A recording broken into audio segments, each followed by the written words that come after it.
Welcome to the As Told by You podcast. We have a really cool guest on today.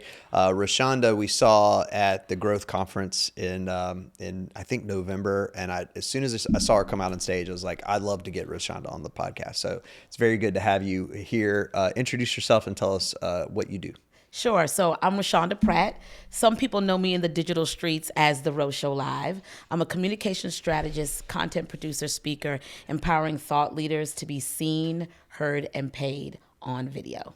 Nice. That's awesome. Well, this is a good place for you. That's right. Because that's what we're doing right now. I feel at home. I know. It's so cool. Tell us, so you were in television. Tell us about that. How did you get into that, and what was that like? So getting into TV was a very interesting journey and story. So it started in the 4th grade. My mom and dad are from the beautiful country of Trinidad and Tobago. And my dad told me as a 4th grader that it is your duty and responsibility as an American to know what's going on in your country and your community. Back then, as you can imagine, there was only one TV and one remote, and dad always had control of it. So while my friends are learning about or watching the Smurfs, I'm learning about Reaganomics and what's going on in the world. I'm watching Tom Brokaw, Peter Jennings. And so I grew up watching the news and being very informed about what was happening in the world. And then fast forward to high school, went to AC Flora High School here in Columbia, and a friend of mine, Aaron Green, said, hey, you like to talk a lot. We have a campus media show that we're doing, and I'd love for you to be a reporter. And I think that's when I realized, hey, I can do something with this and make a career out of it. And from there, I majored in mass communication at Winthrop University, go Eagles, and started my career working everywhere in the Southeast at NBC, CBS, PBS affiliates in the Southeast. And I tell people all the time, my journey in television was at the time where the internet was just starting to boom. I sound like an old lady just even saying that out loud. I was there when the internet started. When the internet started. Kids don't know anything about the internet. You don't know anything about that. I remember when we had an email. The internet starting, the 9/11, the war on terror. Like, I started my TV career when it felt like the world was blowing up. But there's so much richness and so much I learned in that experience. And I am so honored that I had an opportunity to write history. Yeah, that's amazing. What brought you to where you are now? So what you're doing now? Yeah, so it was my last TV station, which is a local CBS affiliate, and I really had this urge to be in front of the camera, but it's difficult of wanting to be in front of the camera when you're uncomfortable with the camera. Right. And I started at the time just kind of playing around with making YouTube videos, and I knew that I wanted to teach people what I knew, which is how do you pitch the media? How do you tell a story that the media is interested in? And this cool app, about 2014, 2015, Periscope came on the scene, which gave all of us the capabilities of live streaming on our phone. And I remember being in the newsroom, hearing about this new technology, and all of my colleagues saying, this is a fad. This is so dumb. Oh, yeah. It's just another way for people to be irresponsible with social media. But I saw it as just an opportunity to tell your story to people across the world without leaving your home. And so I started playing around with it. And from playing around with it, built a brand called The Ro Show Live, which is a nickname that I've gotten at every television station I worked for. And so people online started calling me The Ro Show Live. I started just teaching how to pitch the media, how to tell a story that the media enjoys. And from there, I was challenged to write a book. So I wrote a book called CEO of Live Video, how to use live streaming to tell your story. And it just got to the point, people started asking me, do you speak? And I was like, yeah, I speak on camera on this phone. I guess it's the same thing. And I started doing it. And while driving to a speaking engagement, my husband challenged me. He said, I think you need to bet on yourself. I don't know what this Ro Show Live thing is, but it's apparently a thing. You have an Amazon best-selling book. People are asking you to come speak. I think you need to bet on yourself. And I did. And leaving my television news job, leaving the industry that I've been a part of for 20 years, within 6 months, I doubled my TV salary. And I've been able to work with really great brands like the Kellogg Foundation, Boeing, LinkedIn Learning. It's been an amazing journey because I just took a bet on myself and I did it afraid. That's It's got to awesome. be so much more rewarding too When it's your thing. when it's your thing. Yes. Well, the thing that Periscope did too is that it divorced information from a platform, right? So before that, you had to have some way of getting your information out. Correct. You know, the gatekeepers are gone, Yeah. right? And now the power of story and narrative is really in the hands of the people. And Yeah. that was just amazing to see that boom and growth. well, you said something interesting that you were uncomfortable on camera, but did it anyway, right? What would you? I mean, obviously, in the studio, we run into a whole lot of people who are uncomfortable on camera. What would you tell people to be more comfortable, or to what tip would you give them to help with that? I think a lot of reasons why people are uncomfortable on camera, which is what I struggled with a lot those first couple of years, is this idea of perfection. We want the perfect video. You want to sound perfect. And really, it's about taking messy action, because the more you do it, the better you get at it. And so I think a lot of times in our adult mind, we just want it to be good the first time, and not understanding the more you present your information, the more you talk on camera, the more you speak to camera, the more comfortable you get. And so I've learned to really, and this has become our mantra, I embrace progress over perfection. I'm going to do this first video. I already know it's going to be bad, right? Because it's my first time doing it. But I'm going to take this action, and then I'm going to look at the video. Yes, I need you to look at the video and just pick out one thing, not 5 things, that you did that you're like, you know what? I can do that better, and focus on that the next time you do the video. And if you just decide to be 10% better every single day, by the end of the month, you're 300% better. Nice. And I just think that's the thing that will just break this whole, I don't feel comfortable in front of the camera, embracing progress over perfection. And nothing's more attractive than confidence. Yes. Right. And you get that confidence by just doing it. I tell people all the time, like, you just got to get started.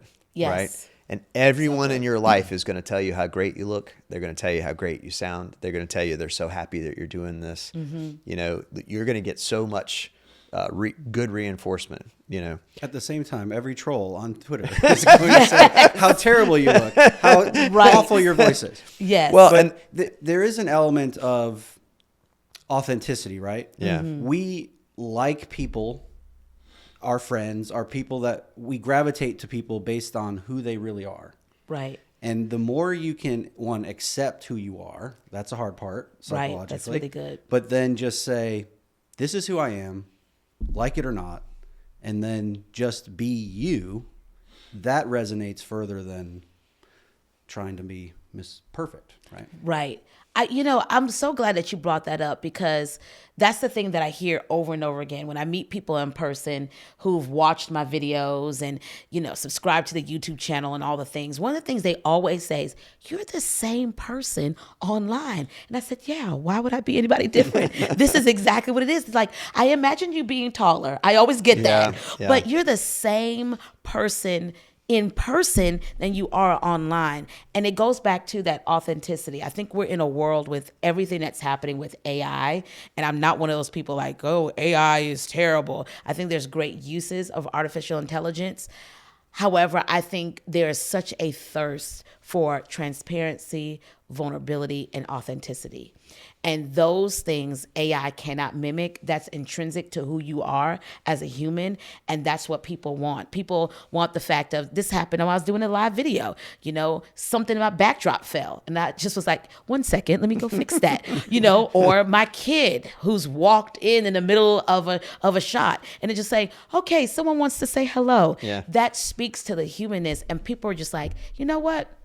That was still a great video, though she had all those hiccups. Right. That makes you real and human, and people love that. Well, it's so much about the message too, and the thing is, if you've got something to say, you have to recognize that what you're doing is letting the way you feel like you look or sound get in the way of you getting your information out. Yeah. And that's a challenge for people. We have a lot of folks that come in here to do testimonials for nonprofits, or they do, whatever it happens to be, where they're really helping people. They're really giving a message that'll connect people to nonprofits or to causes or things that can help them. And we just have to always remind them, like, it's much more about what you're saying. Yes. It's less about what you look like or sound like, I've learned in my experience that the things that we're focusing on, so much so, people are not focusing on that, right? And people just don't even want it to be perfect because they're already dealing with perfectionism in their own life. Oh, yeah. And I am just amazed at the journey that I took because, as I told you all, I didn't like my voice. I didn't like being in front of the camera. And it's just amazing to understand that this voice now is doing voiceover work and commercials, and I'm speaking on stages with the very voice that I didn't like. And so one of the things I just want to encourage people with, really start to take assessment in your life. The thing that you're being challenged with the most that you don't like about you is probably the thing that makes you different from everybody else. And will also probably connect you to other people because Correct. you have those imperfections that are the same as everybody else's, right? Yes. We all have the same issues.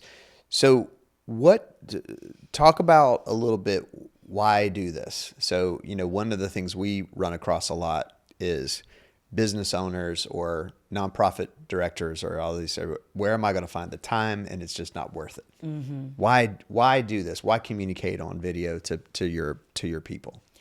Video is the new way of how we're communicating with as humans. There's this, I didn't even know that there was a name for what I'm about to tell you, but my teens do this all the time. And if you have teens, they are probably sending you memes and videos in your family group text. Our family group text is full of videos that my kids see on TikTok, Instagram. Mom, this video reminds me of you. Mostly the videos are always reminding me of me, but it's called pebbling. It's the way that teens communicate. That's their language, that they're inviting you into their world, right? And so what we understand about video is that is the new way of communication. The smartphone has become the new remote control. Mm-hmm. And so why do this? Because I believe when we look around in our world, whether you turn on the news or read the paper, there are a ton of problems in our world. But I also believe that there are people who are called to be the solution. And you can't be the solution if you can't be found. And the way to be found and the way to communicate in this age and this era is through video. You are someone's solution, and they find you as the solution when they see you on video. So a lot of people have access to video, right? Yes. We have it on our phone. We have the ability to go to cool studios and do our stuff.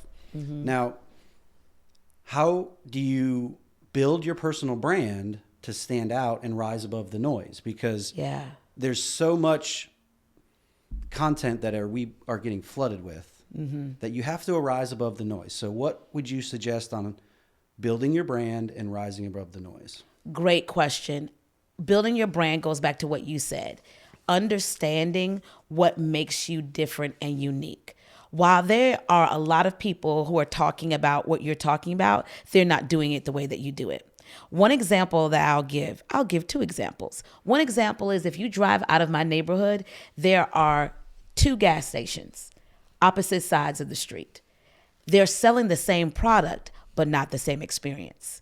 If you go to the bread aisle, oh my gosh, there's so many different varieties of bread. But again, it's a different taste, a different experience when you're eating said bread. And so I think what people have to really hone into when it comes to developing their personal brand is what makes you different, what makes you unique, and totally lean into that. When I think about those beginning years for me, what made me stand out above everyone else who's creating content and doing the thing is people said, I can trust her because she has 20 years experience working behind the scenes as a television news producer, right?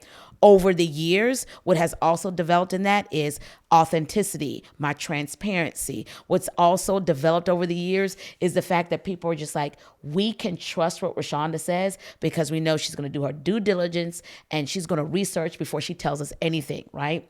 And so those things are what can make you different and stand out above everyone else. What is different about you? What is unique about you? and lean totally into that. Yeah, that's very good. That's very good. I love it. I think, there's so many times where I have to think about someone's network, right? To say like, okay, what can help Brian stand above the noise is that Brian has his own podcast, by the way, where he talks about youth sports with other youth sports coaches and all this stuff. Great idea. Love it. But the way to do that is that your network defines your audience, right? To say, start with your network, start with the people who are going to naturally gravitate and watch and assume that they'll share, but then also ask them to share, right? Just kind of be proactive and kind of move forward with those things. I think it helps. I think that's so powerful because I don't think we lean into our network enough that, one of the tricks, here's a trick. Camera confidence trick 101. When I started those beginning years and I was thinking about the internet trolls, because I actually experienced some of them, we're like, oh, who's this lady? I don't like her. I don't like your voice, right? You always find the one who digs at the thing that you don't like about yourself, right? And I remember those beginning years, one of the things that I did talking about network is I had a picture of my family next to my phone. Because what I told myself is I am going live and I'm thinking about the people who already love me. So I have my picture of my family right next to my phone, because if you all don't love me, that's fine. But these people right here, they do love me. And I'm going to focus on the fact that they love me. Right. The other thing that I would do, going back to network, is I would call some of my friends, one in particular, Capricia, and I'd say, I am going live. Can you hop into the comments and just share some love, or I can just see that you're there. So that way I see my community there for me. Right. And so it's leaning into that network of people who already love you, who already support you, and it's like who want to rally behind what you're doing, engage them in the process. What are some other techniques to build your audience? I think one of the other techniques to build your audience, and I love this, and it's actually something that I learned in television news when we started embracing social media, is so many times people are engaging in the comment section and we don't take the time to go back and mine those comments, meaning engaging with the person in the comment section or looking for story ideas in the comment section, other content that you could create because someone asked a question. And so I think it's a game changer when you create a video or you do a live video and you take 10 minutes just to go back and engage in the comment section with people, because just as much as our visibility is power, your audience wants to be seen and heard too. And the way that you do that is going back into that comment section. And when they feel engaged, they start tagging other people to, hey, you need to join this conversation, or Roshanda's a person that you need to follow. Every speaking opportunity I've had for the past 7 years hasn't been something that I went and sought out. It's been my community that's recommended me and tagged me or shared my video and said, this person needs to be at this event. And that's been amazing to see. Yeah, that's awesome. And, a couple of things like the most of the platforms reward a replied comment. So like if somebody comments and you don't reply, they will penalize that in the algorithm. But then also, what I was thinking about trolls, trolls are an audience, right? Right. Yes. How do you get the audience big enough to actually have trolls? Yeah. What's worse is being ignored, right? Yes. If you get completely ignored, which, not saying that we've ever been ignored, but I mean, come on. If you get ignored, that's worse, right? If you got haters, that means that someone has taken time out of their day and you have affected them in some way, whatever that happens to be. If you've irritated them, if you made them mad, if they disagree with you, right? It's an opportunity for discourse, right? And that's what you're trying to do, is to try to get that going. And it's always worse to be ignored. Yes. The interesting thing about trolls, I remember I had an opportunity to be social media contributor for the day for CBS The Talk. And I was so excited because I can't remember the host right now, one of the hosts, but she said my name on air and I was so stoked. I was like, she said my name on air. And then they posted it on their social media platform. And some of the hate that I got, I was just so excited. And I remember telling my husband about it. And he says, what did they say? Let me join Instagram. I was like, I don't need you No. doing that. That's But right. what ended up happening was my husband didn't do it, but several people, a part of my community, went to bat for me and was like, you don't know this person. You don't know Roshanda. That is not, however you're trying to paint her, is not who she is. And so I think the beauty of having a community is they will go hard for you and you don't have to do it. And so Right. sometimes you don't have to respond to the troll. You just leave them out there to your community. And they'll take, I mean, there's times I've gone live and people are saying things and they're like, Roshanda, can you block so-and-so? They're not a part of this conversation. And that's the beauty of having people a part of your community online. Well, and I think defining your audience too is really important. Like how, who do you want to find what you're saying? How many people do you need to make it make sense, right? And we always say, if I had 100 people in this room, that would be too many people, right? Yeah. But sometimes you get 100 views on a video and you're like, oh, that's a failure, But how do you, I think defining the audience is super important, right? Agreed. Who are you talking to? Who do you want to be affected by? Like, for instance, Brian's podcast, I'm watching it because we're producing it, but like my daughter's 15, doesn't play sports. My son's 21. He's out of this kind of sports area. It's not really relevant to me, right? But my neighbor has an 11-year-old boy who plays travel ball, right? Who would get a lot out of your podcast, right? Yeah. He's got 3 little girls who, are 2 little girls that are going to get into sports because he's a sports guy and the kids are already playing softball or whatever it is, soccer and all that. That's the audience, right? I'm not the audience. So it's okay for me not to pay attention to it because it's not for me, right? And I think Super Bowl halftime show, right, was not for me, right? Exactly. And this is what we were talking about the other day. Like, I recognize that Kendrick Lamar is a current very important artist. It's not my taste, right? I like rap music, but I like Public Enemy and I like Dr. Public Dre. Enemy. I love this. I like Run DMC. Yes. Whatever. I don't get the new music. It's because I'm old, right? And it's okay, Yes. I remember showing my dad my first Metallica CD. I was so excited, and I showed it to him, and he and I listened to it for a little bit, and he's like, "Yeah, I don't understand what's going on here." It's like, he's like, "To me, this isn't music, but I'm glad you like it." Right.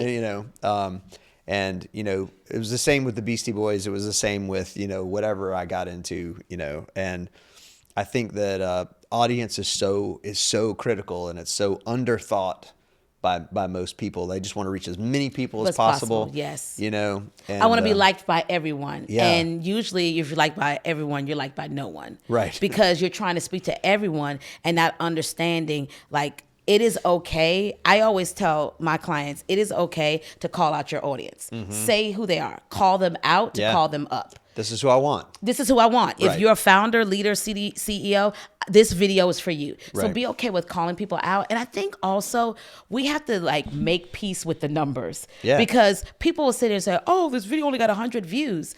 But that's a small workshop.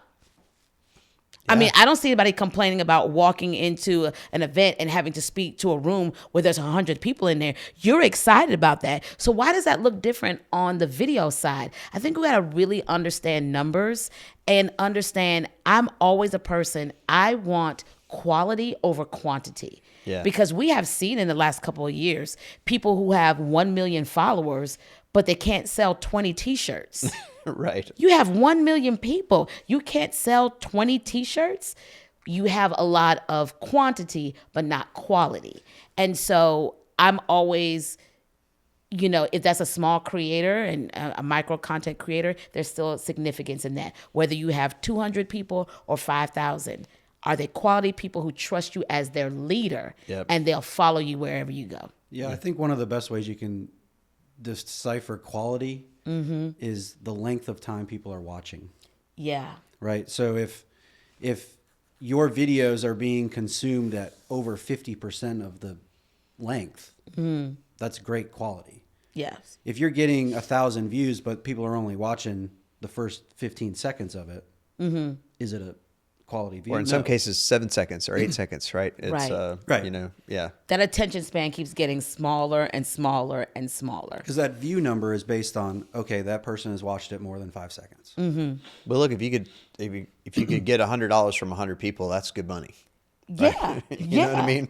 It's like talking about the workshop, right? If you could do a workshop for 100 people at $100 a piece, that's a good day. That's a good day. So where are we missing that with the number I was equations? just talking about that with Elaine this morning. Yeah. I was like, okay, I had just purchased a movie off of Amazon, Right. and on our Prime, and Right. we never do that, Right. Ever. What did you get? The Sound of Music. No. Really? Yes. I'm intrigued. Like for $20? That No, like that $9.99. oh, okay. Oh, okay. Okay. Okay. But we got it. Their school's doing in Austria day of study because that's the country of study that they're doing, whatever. Yeah. So they've been watching it at school. So they are all into it. They know all the songs. They want to watch The Sound of Music. I'm like, okay. So my 3 boys are watching The Sound of Music, and it's very The fun. hills are alive. Yeah, that's right. Yeah. But I was like, Amazon figured it out.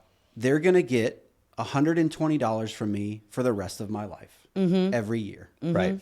From everyone in the world. Right. Yes. It's doing this, right? They don't So even need to ship anything, right? Right. You know? They're getting $120 from everyone in the world Yeah. every year. Well, it's like my neighbor with the two little girls. They bought Wicked when it came out for $20, right? Which I would never do, right?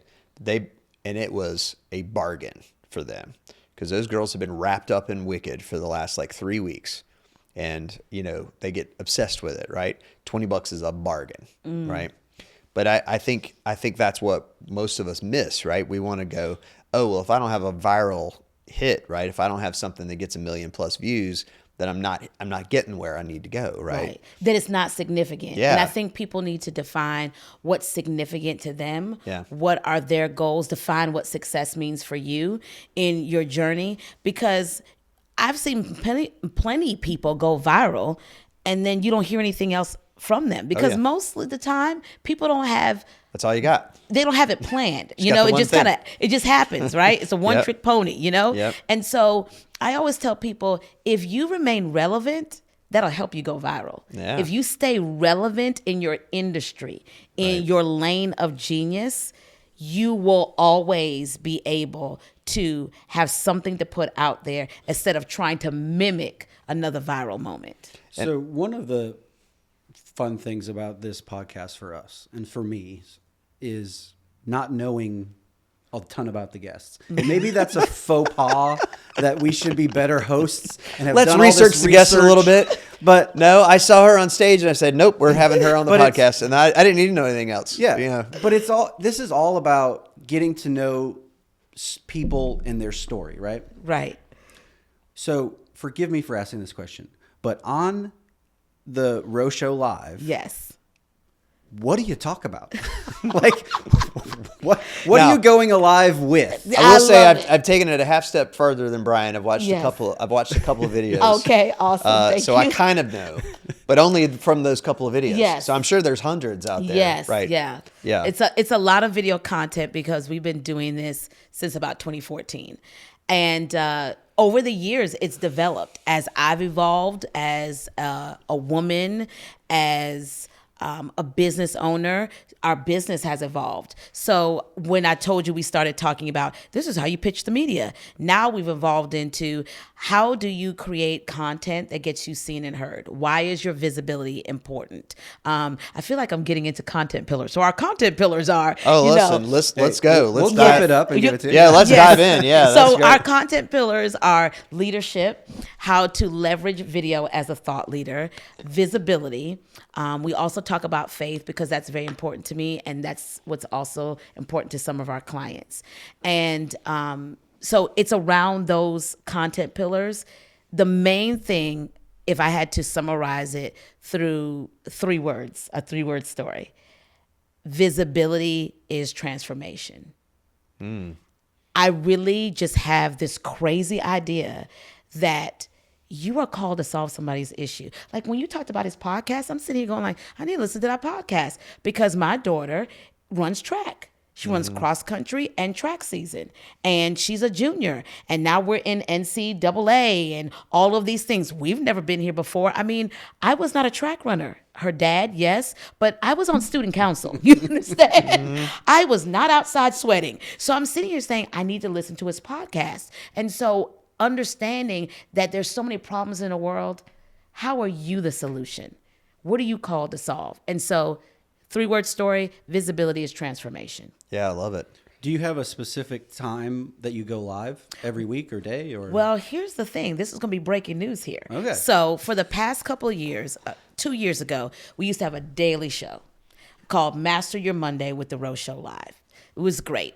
And then life happened. COVID, transitioning with my kids, and just a lot of things happened. And so we stopped doing a daily live show and we would just do like pop-up shows, and then we developed our YouTube channel.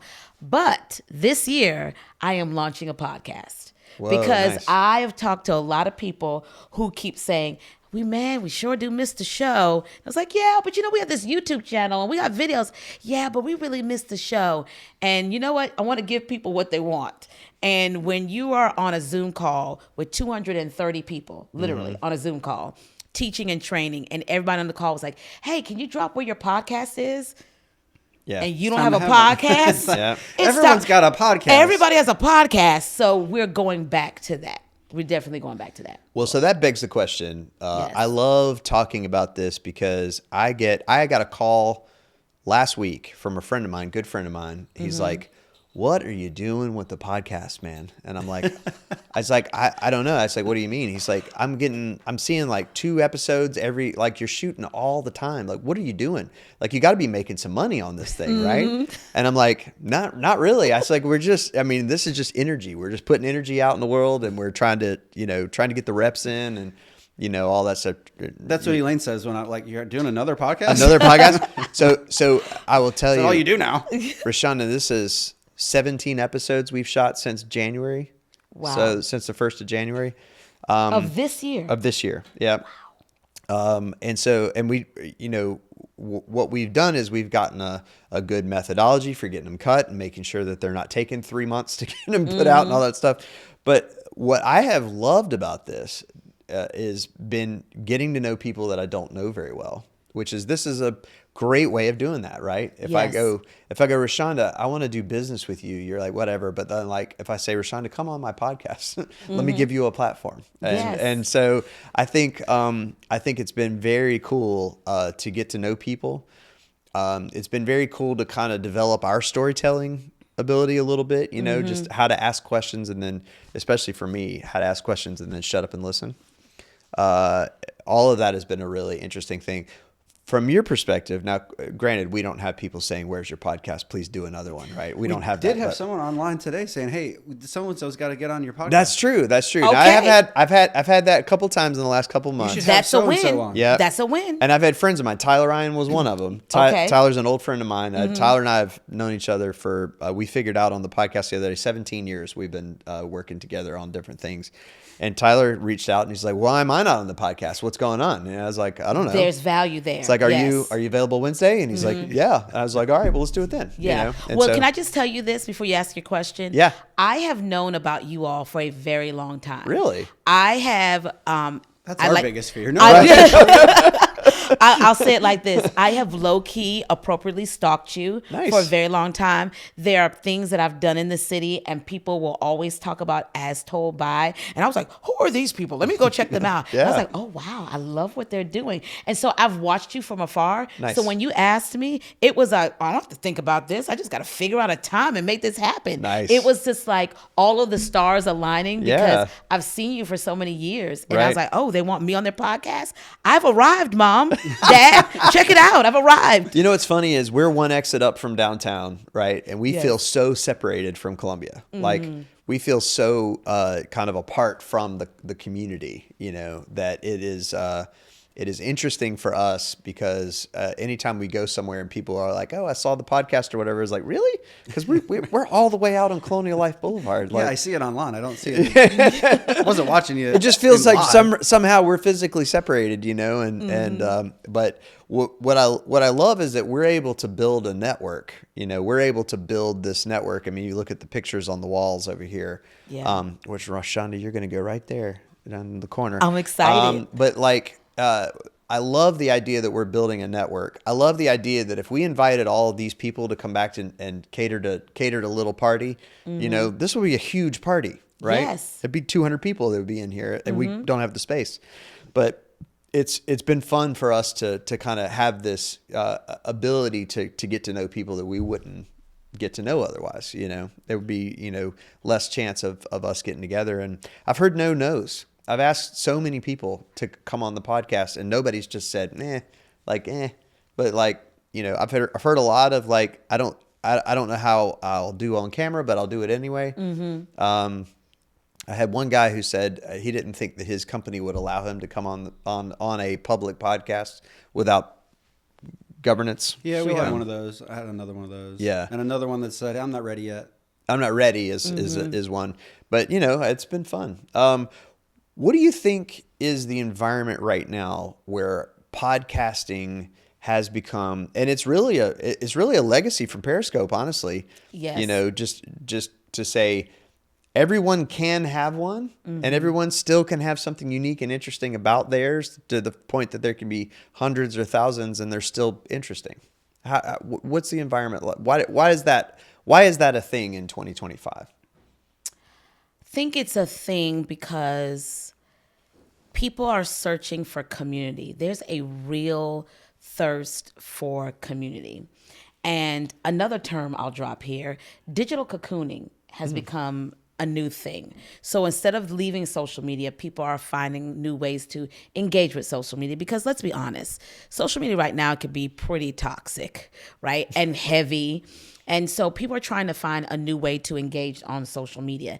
And with digital cocooning, it's them saying, I'm going to go to this community only to get my information to stay connected, because these folks are just like me. Now, we know that there's some problems with that, because you run into misinformation, you run into isolation, which has become a pandemic following the pandemic of COVID, that the U.S. Attorney General is talking about. We are dealing with a pandemic of people who are isolated. Podcasts help to deal with that isolation, because people have an opportunity on their phone, on their devices, to be able to say, I can connect with these guys because I believe that they see me, they hear me, they understand me, and this is fueling my need to still stay connected and informed. Yeah. And I think that's the beauty of it. And I think also there's a responsibility at the same time. While everyone can do one, the reason why I didn't do one for a very long time is because I wanted to be able to show up in a way for my audience consistently, creating content that I know that they need. And honestly, just thinking about the time factor, the investment. I never want to start something that I can't fully commit to it and be consistent in doing it. And also, there's a responsibility with visibility. We see a lot of people who, just because they cry the loudest, doesn't mean they need to be the one with the megaphone. And I am a stickler about what is your responsibility when it comes to being a communicator. And we have a lot of people who are not taking that responsibility seriously. And I'm one of them that does. Yeah. I think that's great. What we always want for this is and I've had people request to say, hey, can I come on your podcast? They'll say, all right, cool. But we get to figure out what we talk about. Right? Yes. It's like, I'm not going to let you come on and just peddle your business. Right. And I want you to get your business out there. But our big thing is, I want to understand the journey. I want to understand the story and why you do this. What is it? What's your connection to it? What makes you effective in what you do? Yeah. Like, what's your secret sauce? What's your motivation? But also, like, technique wise, like, obviously we're a marketing company. So what types of marketing things do you do to promote yourself and your business and your organization? And yeah. Yeah. We're trying to steal ideas also. I mean, we're unapologetic about that. Well, I'm glad that you're upfront with that. I love that. And we would love to have you do your podcast right here. That's right. Well, and we I can mean, change the setting and however you want. The ideas are already rolling here, friend. Yeah. Zach is excited about the idea of building sets and setting up things to look different every time and all that kind of stuff. Zach's my people, right? We have these walls right here that look like brick, but we haven't used them yet. So we're using them for soundproofing right now. So I think so. That's an interesting question. What do you feel like? So it sounds like on your end, you have a following and people will follow what you're doing. For someone starting this, how do you recommend that they get? What do they do for marketing? What do they do to get their name out? If they have a podcast, what in the world do you do with it? Yeah. I think when it comes to marketing, and it's also looking at how do you leverage the things around you, right? So, for example, you have a podcast, you're new to podcasting, thinking about who are the guests that you can have on your show, and you can continue to build your brand off of someone's already established brand. So I've seen people do that for years with TV, right? Whether it's the Today Show, Good Morning America.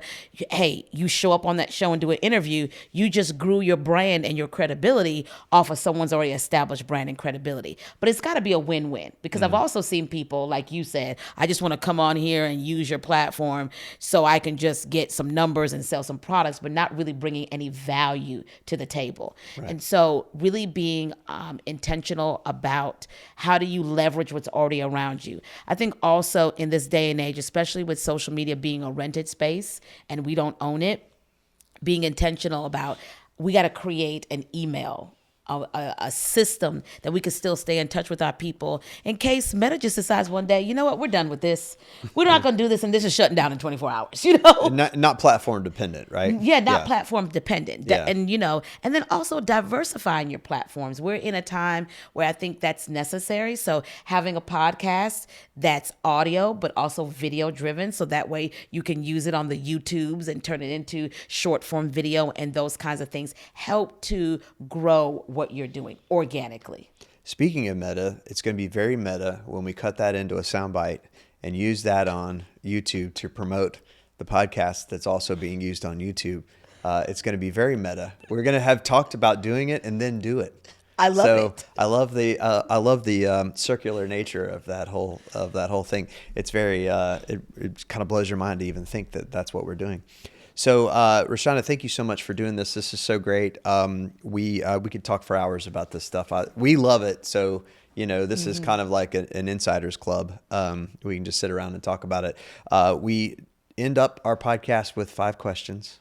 Oh boy! And your 5 favorites. I feel like this is a hot seat. This is the grill. Question. This is where we're going to grill you about what you really think. Mm-hmm. So let's start off with, because we were talking about MTV earlier, what's your favorite band or musical artist? Wow. Favorite band or musical artist? Oh my gosh. I don't even know if I could narrow that down to one. You know what? Yes. Okay. I do. Okay. It would be Bob Marley. Whoa. Okay. All right. Awesome. Yes. I grew up listening to Bob Marley, though it was reggae. My parents' country is more calypso and soca. Right. But I remember my dad playing the Bob Marley record on Saturday mornings while he was making me breakfast. And it is a perfect Saturday morning breakfast record. It is. I mean, there's just no better time to listen to Bob Marley than correct on Saturday morning, especially maybe if it's raining a little bit, Yeah, it's all the vibes. 3 Little Birds is like one of those that you just listen to while you're making breakfast. No Woman, No Cry. That's one of my favorites. I 100% agree with that. That's amazing. Favorite TV show? Favorite TV show? Not boy. The Roast Show. You can't use your own show. Can't use it. I would say right now, because my son and I like to watch this together, Abbott Elementary. Oh yeah. Yeah, I would say Abbott. I was going to go old school with you guys for a second and take it back, but I'm going to go with Abbott Elementary. Nice. Yes. That's followed by The News. Is that really a show? Yeah. Okay. Yeah. Old habits die hard. Right. That's awesome. All right, Brian, pick it up. Favorite dessert? Favorite dessert? Cookies and cream ice cream. Ooh, nice. Mm-hmm. Yeah, that's a good one. That's one of my wife's favorites. She's a queen, and you should. That's right. We get it all the time. Govern it as such. Yeah, we do the frozen yogurt nowadays. Oh because yeah, of the frozen cholesterol, yogurt's good. But yeah. All right. Favorite season? Favorite season? Oh man, it's a toss up between spring and summer. Spring because it's my wedding anniversary. Summer because it's my birthday, my mom's birthday, my son's birthday. Nice. Yes. I think I have a new one. It's false spring, like we're having now. Fall, spring. Oh my You know what I mean? gosh. I love Like, that. Yeah, 75-degree February. I think that's my new favorite season. I 'Cause love that. Especially with the January we've had, you know. Do you just like being teased, Bill? Is I don't know. Is that what it is? I don't know. It's like, but it's going to be hot in a minute, you know, like we Correct. just blink and it's going to be hot. So like we have We to don't get- really have spring in South Carolina. Yeah, we Not at It all. goes from winter-ish to yeah. hot summer. It's like a week of pollen season and then it's hot. Yeah, it's ridiculous. Yeah. Okay, last one. What would be your last meal on death row? Wow. Last meal on death row. Oh gosh. Can it be a buffet or Be just anything you sure, want. anything It's on death row. I'm on death row. Yeah, a who cares? $100 limit. It doesn't have to be State, eating healthy. It's Yeah. you're out of time. So I would love to do an American Caribbean fusion. Oh. So American meaning a half loaded baked potato, a steak butterflied, and then also from the Caribbean, a roti, Oh. which okay. is kind of like a flat pita, and they stuff it with curry chicken and potatoes, and they wrap it. Chef's kiss. Nice. Yes. Roshanda, this was great. Thank you so much for being on. Thank you. It a was pleasure. my pleasure. I enjoyed it.